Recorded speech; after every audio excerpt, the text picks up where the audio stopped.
Mga kasayan, magkakabit tayo ng Koso. Ito, tutok mo rito. 3-in-1. Cellphone charger, voltmeter, saka temperature gauge. Ito siya kasayan ha. Pag sanay ka magkabit ng voltmeter, parehas lang. Pag sanay ka maglagay ng cellphone holder with charger, parehas lang siya. Ito siya kasi meron lang siyang 2 wires. Maambon. Jelay, maambon ah. Ito yung ano niya. Una natin gagawin dito para hindi masayang yung pag-i-install natin. Maambon, maambon. Kailangan natin iti-testing kagad natin siya bago tayo mag-i-install. Kailangan mo nang subukan. Tayo ng pang cut natin.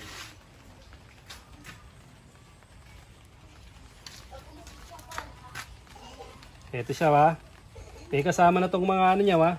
Kapang ipit ng wire to at ito naman pandikit kung gusto yung idikit lang siya. May 3M na siya yung double sided. Tapos mahaba na yung wire niya wa.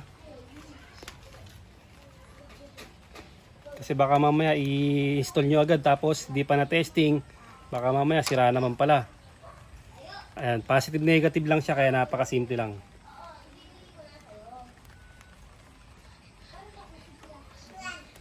I-testing nyo na sa ano kung nasan yung ano nyo. Nasan yung inyong battery. Para clear na agad. Alam nyo na agad kung puo ba siya o sira. Ito siya ha. Pag di umabot, dagdagan nyo lang siya. Kasi mahaba naman to, automatic to, magpuputol naman kayo dito. Positive sa red, tapos negative sa yung black. Ayan siya kasayan ha. Ayan yung temperature natin ay 28 degree, tapos 12.5. Hawakan mo to para ma-steady ko siya. Yung iba kasayan na pagkakamala na si Ryan ha. Ayan. Ayan. Yung iba na pagkakamalan tong sira kasi may patayan sa gilid to. Ayan. Patayin mo sa gilid para makita nila. Ayan. Okay, buksan mo. Meron siyang on-off. Tapos titingnan nyo kung ano ilalabas. Ayan. 12.5 tapos 30 degree yung init natin ano. Tapos testing mo yung charger natin para bago ilagay malalaman na agad ano. Ito siya wa. Alisin ko muna, isa-set ko muna yung ano para sure ball siya nagagana. Op, yeah.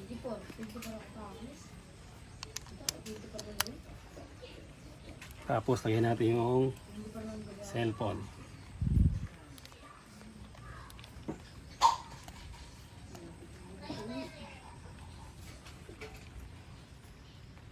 Testing natin yung charging. Kaya kahit i-positive nga ito po pwede. Kaya lang kasi baka mamaya paglaruan may open nila. Ayan.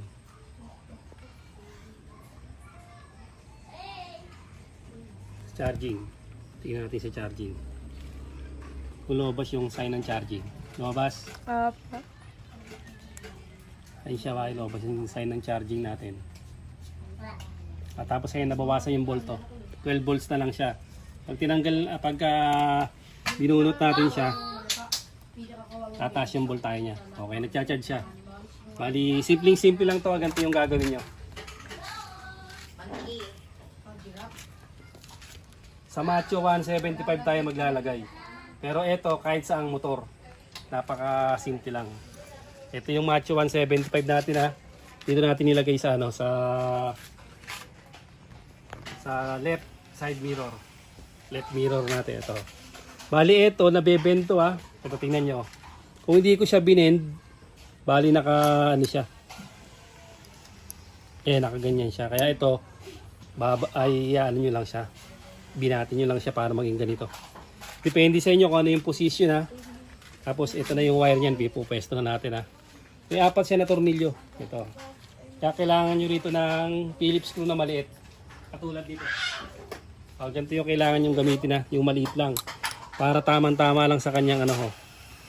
Sa kanyang tornilyo na 4. Ito yung pandikit niya. Tapos meron din siyang guide. Meron naman din siyang ano, kaya lang syempre, ayun, baka hindi natin maintindihan. Meron naman siyang kasamang inchik na instruction. Ito yung pandikit, pag gusto nyo idikit lang siya, no? Yung 3M. Tapos ito yung pang-ipit ng wire, kung ayaw nyo i-splice, ipitin lang. Kaya mas maganda pa rin yung splice. Pag naiporma nyo na siya na ganito, ito na yung pinaka-forma niya. Ayan na siya, wa. Papalustuin natin to dito sa loob. Kung gusto nyo naman, dito, meron dito ang accessory wire sa may brake switch. Kagaya ng nilalagay natin. Ito dito yung may brake switch to dito. Pag ano nyo may accessory wire dito. Tapos negative, mga body ground. Pero ito, dahil mahaba naman yung wire at meron na rin tayong naka-install, sa loob na natin siya ilalagay. Ito, babaklasin muna namin to Ito, tutok mo rito. Babaklasin muna namin tong ano. Yan, pag naka-ready na, ibabalikan namin kayo. Nakasaya na, buksan na natin Ang hanapin lang natin accessory wire. Unahin natin siyang ilagay sa body ground. Kailangan nakabukas siya pag maghahanap tayo ng accessory wire. Tayo sa may susian. Solid block. Ayan siya yan ang accessory wire natin Pag pinatay yung susian, mamamatay din siya. Pag buhay yung susian, buhay din siya. Yan. Ito yung solid block. Yan tayo kukuha ng accessory wire. Tapos negative, maghanap naman tayo. Pwedeng body ground, pwedeng solid green. Kahit anong motor to lalagay naman natin pagka ang hanapin natin negative, lagay natin sa positive. Tapos hanapin natin yung, ayan, halimbawa, lalagay kayo ng mga yan, body ground yan. Ngayon dito tayo sa solid green. Ito tutok mo. Ayan, solid green yan yung ground. Ngayon dito tayo magpapalusot ito yung forma yan. So, diretsin mo to. Ito siya Ayan, papasok natin dito. Diretso tayo sa pugad. Ayan. Kailangan makapasok siya dito sa pugad. Tapos ito, putulan na natin siya. Para hindi na kumapal dyan. Huwag masyadong tik-tik yung niyan. Kailangan meron din konting distansya.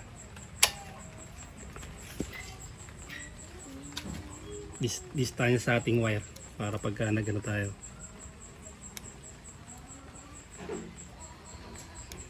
Medyo abahan lang natin to Yung solid red ng Koso, ilalagay natin sa sa solid black. Tapos yung black naman ilalagay natin sa solid green.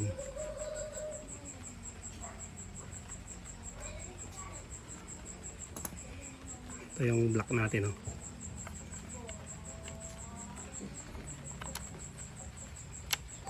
Tapos ito yung green natin lahat ng nakapasok sa green na to negative. Ito itong sakit na to. Yan. Pwede rin dito sa puno. Yan, pwede rin dyan. Kung saan kayo mas madadalian Ito, solid green din to kasi kinuha lang ng negative. Ayan solid green. Tapos solid green at solid black.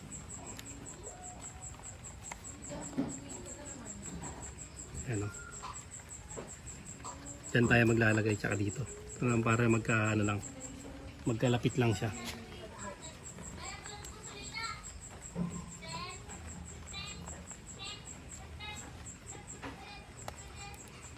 Yan. Tapos itong solid green. Solid green or body ground. Pwede.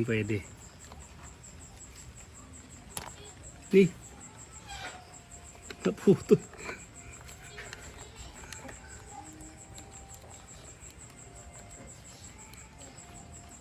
Naputol ang ating solid green. At dito dito nakalagay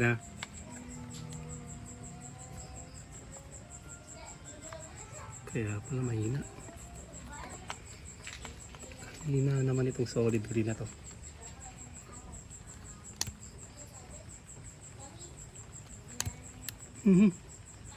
Sugaan ng konti. Kaya itong ano to, ano ba ito nakalagay? Signal light.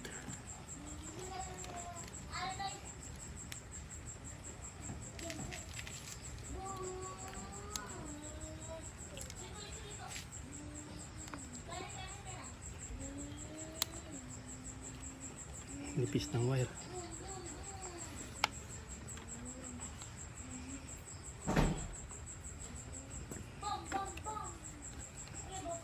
Ito yung may ano dyan na may connection na ito. Ibig sabihin yan, ito yung magandang wire sa likod ha. Ito kasi ito replacement yun. Kaya ganun yung wire niya, replacement. Napakanipis. Ito yung stock wire ha. Sa stock wire tayo maglalagay.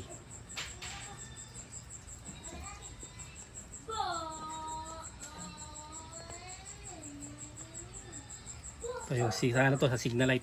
Kasi palit na yung signal light nito eh. Pangit yung wire niya, masyadong manipis.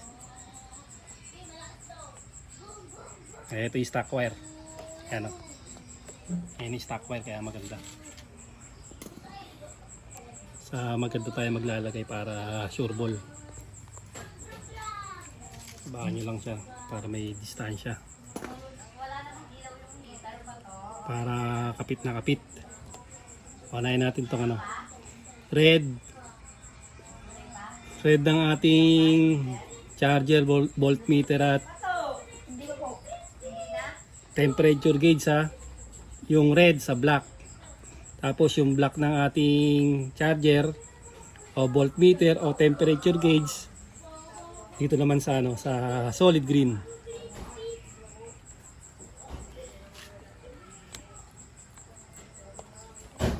Medyo mahaba para kapit na kapit. Kasi yung wire nito ay napaka ano lang. Mas makapal lang siya ng konti sa ano mas makapal lang ng konti sa voltmeter tong wire na to. Tsaka sa mga eagle eye.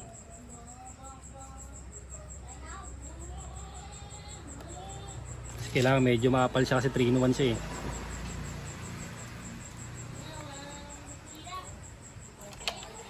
Tapos tignan mo na doon kung meron na doon sa harap. Meron na, wala pa? Meron na.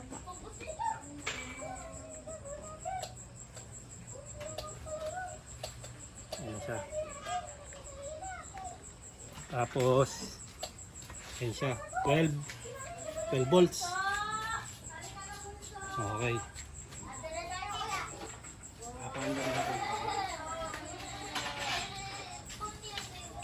Tignan natin dito sa kabila para hindi ko maipit yan.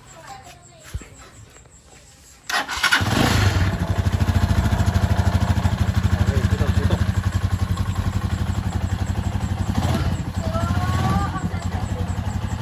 Kaya siya kasahin ha. May yung poso natin ha. Tapos 27 degree. Kasi gumagabi na siya eh. Depende to ha, ito mabebend nyo pa to. Depende nyo pa siyang i-bend kung depende sa inyo. Pagka komportable kayo sa pagkakaupo. Kailangan kasi kita nyo siya habang tumatakbo. Ayan. I-forma nyo. Para nakatermo tayo dito sa ano natin. Atras ka konti. Makakita yung ano natin. Pagka naka-drive ka, ito, pwede pa siyang pihitin to pag nilawagan tong ano. Pwede yung pihitin doon, pwede pang itupi ito pababa, pwedeng i-adjust doon. Depende sa inyo. Kung saan kayo komportable sa ano. Tapos testing natin si charger. Pagka tumatakbo. Medyo malakas din sumagap to ha. Medyo malakas din siya.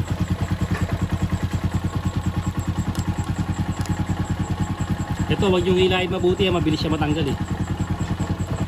Yung cover dyan na ano, mas maganda nga dikitan eh. Ba, pumasok ha. Dipin mo nga sa ilalim pa ba ano yung position. Ito na lang pala yung sample natin. Position niya ay pag ganito. Pag ganito ha, ito yung malapad papunta rito. Yan. Tapos pag hindi pa natin siya nakalagay, kaya kahit nakaporma lang siya halimbawa, hindi naman siya nagbabago. Pag chinarge na natin,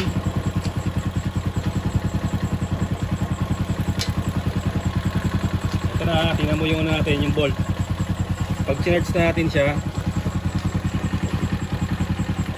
uy, wala, yun. Yan na siya ha.